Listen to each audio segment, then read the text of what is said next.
The Ricky Gervais Show on Guardian Unlimited. Hi, Ricky Gervais here, with me Stephen Merchant. Hello. And Carl Pilkington. All right. Welcome to the final episode in our series of 12 podcasts. I say final, it's final of 12, but we may be carrying on. Go on. Well, next week we're going to try and do another one to continue this for at least a little while. We may have to charge a small fee for it because it'll cost us money, and Carl is unemployed. But we mean a real tiny little fee. But hopefully we will be back next week. Now, we're not sure where it'll be. It'll probably be on iTunes, but just go to rickygervais.com and we'll guide you there. Hurrah! Yay! And thanks for listening for this long and supporting us. I hope you continue to support us. Go on, continue to support us. Yeah, particularly Carl, who has no money whatsoever and is desperate. He's a desperate man. There's no one out there going, oh, look, they're charging for it now. But, you know, people forget we gave 12 for free. This is it. So quickly people forget. We're big shots. Yeah. Well, Carl's not, but, you know, we are, aren't we? Exactly. I mean, we were generous, but we're not that generous. We're not mad, and Carl needs a little bit of money. Look at his little round little head. He's like little tiny Tim over there. Exactly, yeah. Look at him sitting there. Carl, you've had a good week? It's been alright, yeah. Brilliant. Well, more of that next week. You have to, but you'll have to pay for it now. I'm surprised you're not buzzing, because we just had our photograph taken to enter the Guinness Book of Records for the greatest downloaded podcast of all time. We went along to the Guardian, and the press were there, and they took a little picture of his round head, didn't they? Yeah, but I don't know why should I be excited about it when it's just... Have you always wanted to be in the Guinness World of Records? Not really, no.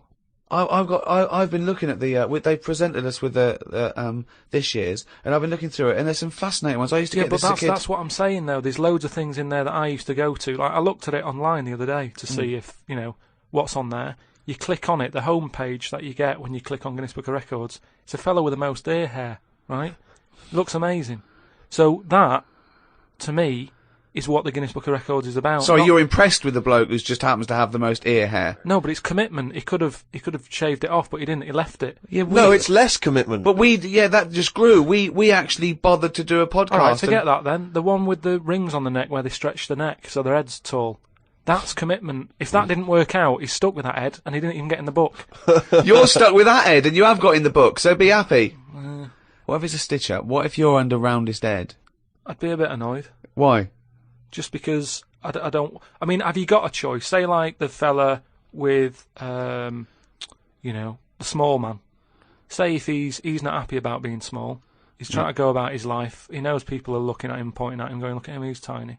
But does he want to be in the book? Oh, I think they've got to give their consent.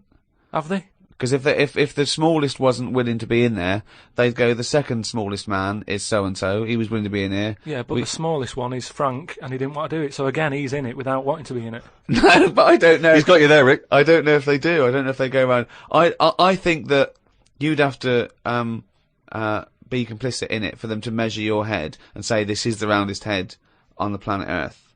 Not, you know what I mean? But then what do I do with that? That's what I'm saying. Is it something you put on a CV? I don't see the point in it. Well, I think you are the fellow with the roundest head, and I think a lot of people know that. Because also, I've noticed when people ask for a picture of you, they don't say, can I have a signed picture of Carl? They say, can I have a signed picture of Carl's head? Which is a weird thing to say about a human being, isn't it? They go, look at his head. Look at his head, not look at his face. Or can I have a picture of him? They say, can I have have you got a picture of Carl's head? Why are they allowed to mention that? And the thing is, like, we're on some sort of broadcasting medium where you don't even see me head, so it's not important. Well, I can't see your head because the mic's perfectly round and it obliterates it out like an eclipse. But what I mean is, it doesn't matter, does it? For doing what I do, it doesn't interfere in any shape or form. But the thing is, Carl, what people are fascinated with, and I've said it before, you've got a head like a fucking orange. We'll be charging for more information like that from next week.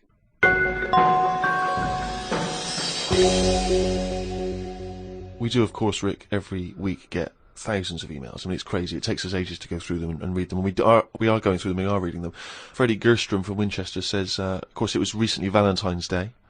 What's the most romantic thing that you've done for Suzanne, Carl, that you can think of? I don't really do all that. Sure. The Valentine's Day stuff. It's just... The problem is, if you do it once, they expect it every year. Yeah. That's the problem with Christmas and stuff, innit? It's like it's become that's what you do now every year, every day. Yeah. So I prefer to just sort of wait. You know what I mean? And you know, if I think of an idea or I know of something that she wants, I might get her something, but I might not do it on Valentine's Day. It's that thing. It's like how I've said about Pancake Tuesday. Make it Pancake Wednesday. Have it when you want. Why am I waiting? Why am I waiting for someone to tell me when I can have a pancake? I'll have it today if I want one. Yeah. Do you know what I mean? Whereas Pancake Tuesday, no, I won't bother. I'll have trifle. So it's the same with this. You know, with Suzanne. Luckily, right? I mean, Valentine's Day and what have you. She was ill. Luckily. So we didn't have to go out. So I'd say, is he asking for advice? Well, I suppose, yeah, certainly you may as well give it. Treat them when they deserve it. All right. I remember once when Suzanne was ill, she had a fever, but there was no food in the house. What did you suggest to her? She was too ill. Well, it was when we were still living in Manchester and that, and we needed to get some food in for tea and stuff. And I said, come to the supermarket. She was like, no, I'm ill, you go.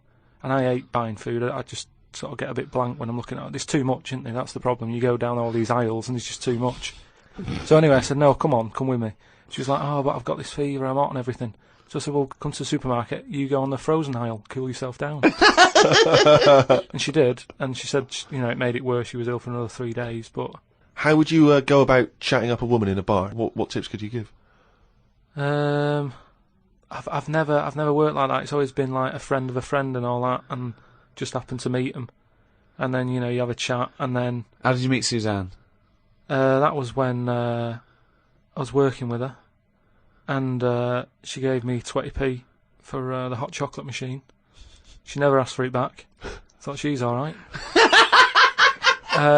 Been there sort of 11 years, so it works. Has she ever given you that?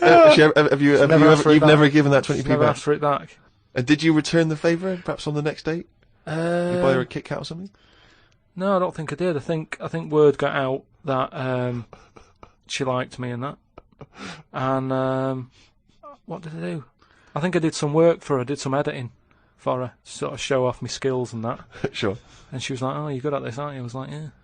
And I think she got us another drink because I was doing that editing for her in my own time. So you're up on the deal, aren't you? Because I know now, I feel for a fact you've not spent any money on her in 11 years, so you're 40p up. At least. Lawrence from New York says, I was wondering how Mr. K. Dilkington would interpret this famous saying of philosopher Ludwig Wittgenstein. The quote is, if a lion could talk, we could not understand him. Even if he's English? Yeah, if a lion could speak English, so there's no language barrier, he's speaking English words and using all the correct grammar and everything, but you wouldn't be able to understand what he was saying. Why? Because it is from a different world. His frames of reference would be so bizarre that you wouldn't be able to get a grasp on what he was talking about, because you'd have so little in common, even if he used real words. No, but he's talking English. Yeah, no, but his reference points would be just so far removed. You know, they're removed slightly when, if you saw two people talking about Kierkegaard, you'd I hear... wouldn't understand it. Exactly. So remove that 1 billion times to a different species with different input. No, but it depends. If I'm talking to a lion in London Zoo, Yeah. he'll be saying, "Oh, I'm fed up of being stuck in here." I'll go, "Yeah." It's like that. It depends what his background is. I mean, there's some people who might have lived down the road from me, but have a totally different life. Absolutely. So it doesn't matter that it's a lion, does it? Well, yeah, because they're just trying to remove it even more. So now it's not just a bloke who lived a few doors away. Now it's not even a bloke. Now it's not even... Yeah, but I'd pick something smaller, Right. or something, a worm without a mouth. I'd go, definitely not. What? Definitely not what? I wouldn't be having a chat with it. I just think that a worm that's underground, Yeah. what's it got to offer me? It's blind and it hasn't got a mouth. It's not going to be a good day out with it, is what I'm saying. It's not going to have that much to say to me, even if it's English. Right? Even if it's And how can you tell if a worm is English? Does it wear a very tiny bowler hat? Oh, Christ. But do you understand? What about a jellyfish? No, you see, I think that's where you can say you wouldn't be able to have a good chat with them, because to me, the sea might as well be another world, Yeah. right? Yeah. In a way, I think the fish sort of have more rights than us, What do you mean? just because when whoever made the world, right? Yeah. Say, we're just bigging up God, but if I Yeah. was to have a go at him, Yeah. I'd say you added too much water, Criticism 1 to God, right? right? So How would you have changed that? Just more land. Fair enough. Now, why have fish got more rights than us? That was what I was interested in. Because there's loads of them, and when you look at the amount of sea on the world, right? There's loads of that. You only have to like I was in Malaga the other week, right? And you look in the sea. There's loads of different fish, and that's just in like 8-foot water. If you go miles out, there's like all sorts of weird fish, isn't there, with like lights on them and everything. So, and there's just millions of different types. yeah. Yeah. Now, But why does that mean they've got more rights than us? just because I think, rights come in numbers, don't they? If you know what I mean. Like, if there's one of you shouting, people go, oh, he's an idiot, shut up, whatever. If there's loads of you shouting, they go, oh, best listen to them, see what they've got to say. Right. And that's what I mean about fish. Yeah. There's loads of fish, Right. so But they're not really making their voices heard, though, are they, Carl? Yeah. I know, because they're underwater. But what I mean is, I don't know what I mean.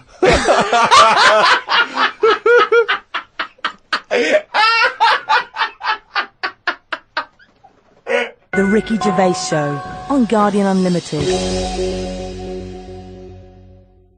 Oh, pleased to meet you. Start me up. I'm here to tell you all about Channel 4 Friday Night Comedy. So start me up. Now then, there's 3 great new comedies from New Green Wing. That's nearly ready. My Name is Earl and The It Crowd. The great new comedy from the creator of Father Ted. Ow! Friday Night Comedy this Friday on Channel 4. Switch me in. It's gonna be a winner.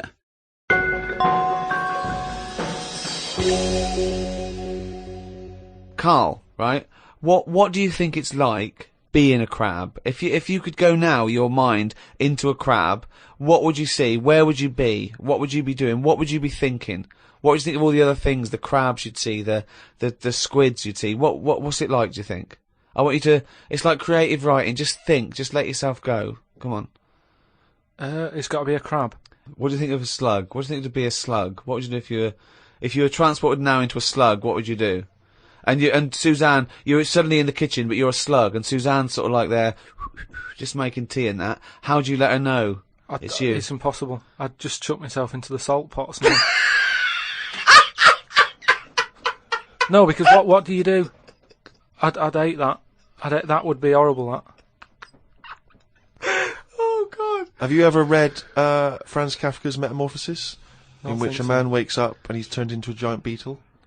And that's the whole story. I think it might be of interest to you. So what happened to him with the beetle?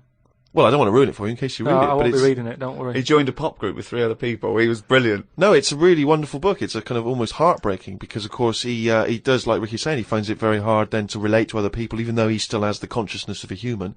You know, his parents, his rest of his family, they don't know how to deal with him, because he's a giant beetle. He becomes a freak, he becomes an outsider. It's terrible, But hang on, though. Is he a giant beetle? Or Yeah. is he... Well, yeah, that's not going to go down well, is it? That, of course, people aren't going to like you. But if it's a normal-sized one, then you just get in with the other beetles, don't you? Whereas if you're But a you'd be giant... sort of How would you do that? How would you ingratiate yourself? Right, so you're suddenly a beetle, you're Carl Pilkington, right? There's other people, they're doing their business, they're scuttling around, and you go in there, and they look at you as a new beetle. What's your first, what do you do? How do you ingratiate yourself? Well, for a bit, I wouldn't sort of barge into their house and that. I'd wait until they're out and about, and I'd like in life, right? Sort of help them out. I don't know what beetles do all day. I've never seen one doing anything. They just seem to be going from one place to another. Right. I've never seen them carrying anything. I don't know what they eat. I don't know what they do. I don't know why we've got them, right? But what I mean is, I'd watch them and I'd sort of help them out. And I mean, it's like going on a date or meeting a woman, isn't it? But what if there is a Whoa, beetle hang there? on, what do you mean? How is it like going on a date with a woman? Well, it's like I said about Suzanne with her hot chocolate. She bought me that, and I've gone, she's all right. Right. She gets me another one. Before I know it, she's living with me. So it's So you're all those beetles. They're scrubbing around, right? You're sort of like watching them, and then you realise that you want to mate with this female beetle. What do? What's your first move? Yeah, but I don't know what beetles do I? So I don't know how what you do. I don't know if you go up and go, all right. What did they do? How did they get on? Well, It's a different world. I don't know yet, do I? Because I haven't done it. would you feel bad because having your own mind in this beetle, right? Would you feel bad shagging a beetle? Would you feel that was a bit sick because you've got a human mind? Well, no, because you just close your eyes and that, wouldn't you? And go, pretend to think of something else. So, get round it that way. There's no point getting down about it because I'm stuck now as a beetle. So you've got to get on with it. But if you're a slug, you said you'd throw yourself in the salt pot. What would you do if you were a beetle if you got depressed? And you see all the other humans. No, you see but- your mates, right? They're listening to the iPod. What would you do? But no, that's what I'm saying though. Beetles are different because they do tend to hang about with each other. A slug's always on its own. It's a lonely insect, isn't it? It's not an insect. Alright, what is it? A mollusk. Right, they're lonely. I've never seen a load of snails all together or slugs wandering about, whereas beetles seem to knock about in crowds. Yeah. So, oh god. Okay, right, another one. So they're sociable creatures, and it wouldn't bother you that you've got the mind of Carl Pilkington in there? Because you can't communicate with these beetles, what if because they you- don't speak English, they don't have any communication with you. Yeah, but if it's happened to me, there'll be another one in there. Okay then. Right. Okay. What would you do? Right. That's the most disgusting thing. What could it be? Right. What would you do? Right. If you were suddenly a fly, right, and you were knocking around with the flies, right, and you had to land on some, Excrement? yeah. What would you do? Yeah, but I don't have to. What do you mean? You're a fly. You're Yeah, but loving I it. wouldn't. No, I wouldn't be loving it though, would I? Why? Because I'm me in that fly's head. So I don't think other flies would be going, come on, join in. I'd just be like, no, I'll wait here, wait, watch and that. Because I don't see why they have to do that. What would you do, right, if you had to go back and you were in a, you were had to go and put your mind in like the, an hatched egg of something, like maybe one of those, that a wasp was injected in a spider. So you know you're in an egg, right, which is really uncomfortable, in a spider. How would you feel about that, Carl? You're a baby wasp in the abdomen of a spider. And I know everything that I know now. I'm sat in there. Yeah. And now I'm in a spider as an unborn wasp. What the fuck am I doing here? What's going on? I don't know what I'd do there. Probably try and sleep. There's nothing else to do though, is there?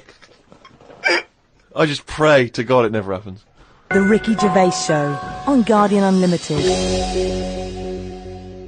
I don't believe that he's written it down! Well, that's the jingle that signals it's time for more extracts from Carl's diary, and we'll lunge straight into it. Wandered down Carnaby Street. There was a happy homeless fella. I gave him £1.50. I thought of a tongue twister after giving him the money. It goes, if you can't treat a cheerful tramp, what sort of tramp can you treat?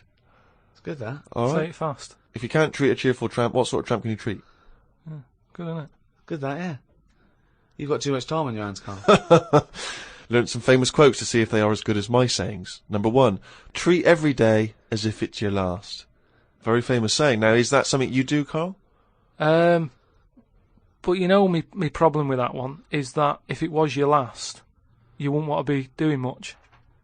That's the only problem I've got with that. I wouldn't want to, go to a fairground or whatever, because you're going, oh, it's my last day, what am I going to do? And I think you'd spend so much time worrying about what you're going to do that you'd end up staying in. I think you're right. You've taken some of the poetry out of it. I think it means live life to the fullest, right? I like the fact that you were musing on the idea that if it was your last day, you'd go to the fair.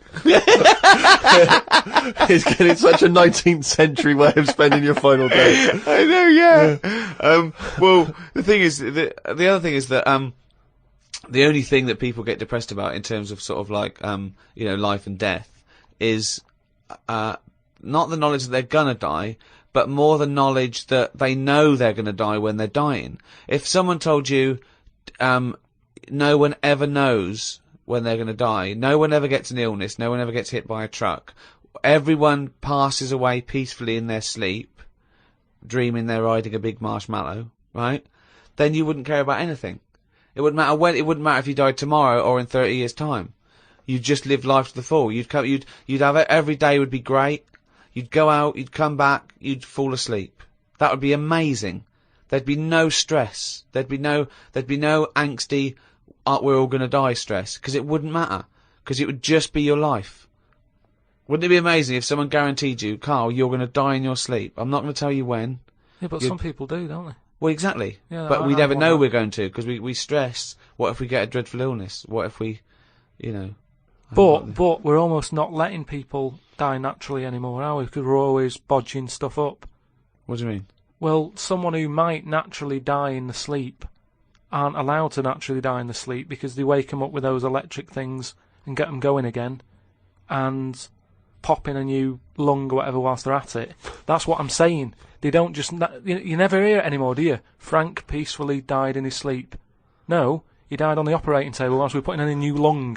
They don't die naturally anymore. Frank died peacefully with 40,000 volts going through them and a couple of people going, clear! Clear! Rushing about today. Got to get a lot done as I'm flying to Malaga tomorrow to see my mum and dad. Don't like flying. I'd be happy if they give you a parachute instead of a life jacket. They say Da Vinci invented the parachute as well as the helicopter. He never got round to making them though because he only drew them on some paper. Got up at 5 a.m. as I had to get to Heathrow to get on the plane to see mum and dad in Malaga. Went out for a drink with a cousin who lives in Spain. Ain't seen her for 27 years. Oh, that must have been tricky, making conversation. I didn't really bother. Because where do you start? I might as well go up to anyone in the street and start having a chat. Yeah, you have to go further back than, did you want Chantal to win Big Brother? Yeah. Me dad and me talked about history. I said we shouldn't go on about things that happened ages ago because I bet something similar has happened more recently. Brilliant. Read about an island in the Indian Ocean where there are tribesmen still living like they're cavemen. A helicopter tried to land and the tribesmen chucked spears at them. This is what I meant about not having to talk about things that happened ages ago. We have got new cavemen now, so why do we talk about the old ones? People could have lived before, but computers and all that blew up and books got burnt, so all they had left was what these tribesmen have got left. Ramblings And that's of the a ramblings madman. of a maniac. That's just a few hours before you go crazy with a gun in there. No, but what I mean there is, right, say if all this has happened before, right, podcasting's been happening years ago, something happens. Again, a lot of information from the Planet of the Apes. Something happens, world ends, right, we come back again somehow. Yeah. It's the detail you leave out that makes you intriguing. Just like the watch that you can wear that tells you when you're going to die. How does it work? Pop it on your wrist. That's all the detail you need. So the world happened. No. We came back. Have you seen the pictures? Forget it then if you don't get it. It's interesting that you had all those profound thoughts about this period in the past when they all lived, but you still found it appropriate to include at the end of that. It says that tribesmen wave their knobs about when they've had enough of having visitors. That's what it said in the paper. That's what happens. They're quite happy. What paper is this that you're reading? It was in like a paper a couple of days ago. It said they don't mind having visitors if they're bringing them coconuts and stuff that they can eat. Once they've got everything they need, they start waving the tackle about, and that means like, right, leave now. Which you would, wouldn't you? Yeah, at a dinner party. My grandfather used to do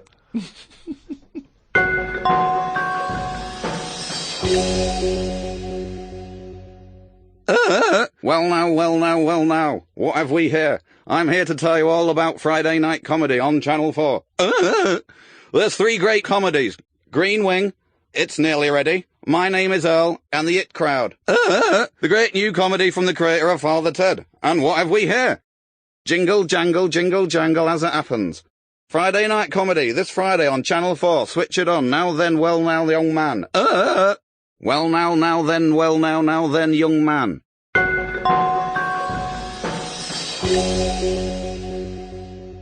Oh, do you fancy that? Monkey news! That jingle is getting more annoyed by the week. Well, this is the final monkey news, right? I'm not doing this anymore, right? Because we've covered it all. All the monkey news has been covered? It has. It has. We've done loads of them. I think all the news that needs to be sort of known has been told, right? That is the end of the news. Jesus Christ. What? Get on with it. Right, do you know, in the first podcast that we did, we chatted about the monkey that went into space and stuff. Yeah. So where we left So it... haven't you got a real new monkey news? Well, it's an update, isn't it? I mean, Is all it new? Has No, it happened recently? Has it happened since podcast 1? I have to pick Ricky up on the point that he thinks any of the monkey news we've heard, A, happened, and B, happened recently. It almost always happened in olden times, or ages ago. Oh, you're right. It never happened. Right, anyway. So, like I say, the first monkey news, it was about this monkey that went into space. This was the one that was fed by bananas that came out of a little chute on the spacecraft. Yeah, it went up there, did a really good job. It was taught how to press the buttons, hit the left button for a banana, you know. Right button to go right. Make history and go into right and space. stuff. Right, What do I want? Not more banana. You haven't taken off yet? More banana. Oh, we shouldn't have given him a choice of banana or a change history. We should have done the right button. We should have fed him before he went and only had a right button. He's at the left button again. He's just eating bananas up there. What's going on? It's Costing us a fortune! Hey, little fucker. Press the right button and do something. Oh, bananas. Hey, hit the left button again, the little fucker. so anyway, yeah, I told you, he went up there, he came back, he could never get that The high, high exactly, again. yeah. You know what I mean? He tried other things. I think he tried to get a band together and that. Right. So anyway, there was loads of monkeys that were signed up to this NASA program, and it was 1961 when this little monkey called Ham, that was his name. So a bit of an update. That's the same one as I talked about. His Right. name was Ham. As well as him, there was one called Enos. He went round the world loads of times. So anyway, what I found out about it since then, Am went up there, did the left-right business with the bananas. Enos, they didn't put as much work into the trip when he went up there, and something went wrong with the machinery. And do you know how you get a banana for the left button and all that? It's official now. There's 2 buttons in this spaceship. Banana dispenser and everything else. The right button is everything else. But it worked the other way. The machinery went weird. Oh no, really? So it meant that the right button would give him a banana. Right. The left button did everything else. Oh no. How did So that, how what- did so that what happen had been though? taught- What? Oh, This is the problem with electronics, isn't it? well, no. I don't think No, that's- apparently this is the problem. But the good I mean, honestly, look it up if you want. This is all online, by the So way. what happened when it all went haywire? What occurred? Luckily, Carl, this is online and it's bollocks. luckily, Enos, because he'd done a few trips, Right, so he was like, experienced. well, I know this isn't right. As much as I love bananas, this isn't right. That so- was his thinking, of course it was. So anyway, so he came back. They were all like over the moon with him. He you said, know, I going, can't work with these conditions. good mission and everything. Well done on working it out. He sorted all that out. It moved on a few years. Armstrong's gone up there. Buzz and that other fella, they've been up there. The monkeys aren't needed anymore. But they were like, we've got all these monkeys who have done NASA training. What are we going to do with them all? And they had to raise £14 million to make them like an old sort of chimps home for retired Astronauts. Retired NASA-trained monkeys. chimpanauts. Something they've got in there is like a little museum, right, of all the missions and that they've been on, so they can sort of, even though they're not going to be going into space again, they can almost relive it and reminisce of the times that they've had.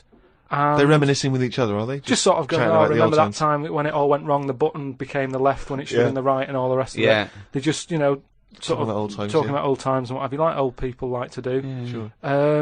And yeah, that's it. So if you want to like give some money towards their home, Right. you can go to like savethechimps.org, and it's all there. All that information that I've given you, it's all there. You can. sort I'd of be help 'em out. surprised if all the information you've given us is there. It's all there. I'd be very surprised. It's all there. Just retired, you know, monkeys and that who have done the bit. Perhaps we should retire Monkey News to that same place. That's what I mean. So, you know, I hope you've enjoyed the monkey news and that. That was the last one. Look after the monkeys. Do your bit, because they've done their bit. That's it, yeah. But just because I'm not giving the news, look it up. Do you know what I mean? It's all out there. Don't be ignorant. Wise words.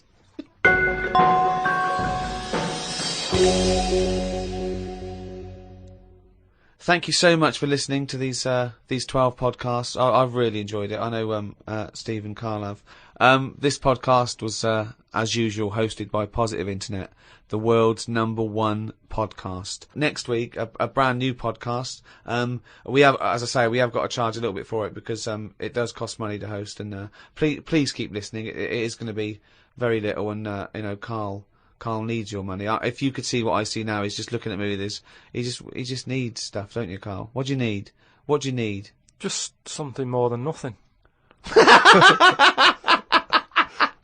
For information on the archive of the podcasts, these last 12 shows, and for the new podcasts to come, go to rickygervais.com. You can register there. We'll send out loads of information. Plus, you'll just find out links to how to get all this stuff that we're offering out there. There's also a free taster if you just can't wait for more of Carl's nonsense. Make sure, please, that you register your email and everything so we can get in touch and just tell you what's going to happen with the Ricky Gervais show, with Carl's mind, and with everything else. rickygervais.com. Go there. Makes perfect sense.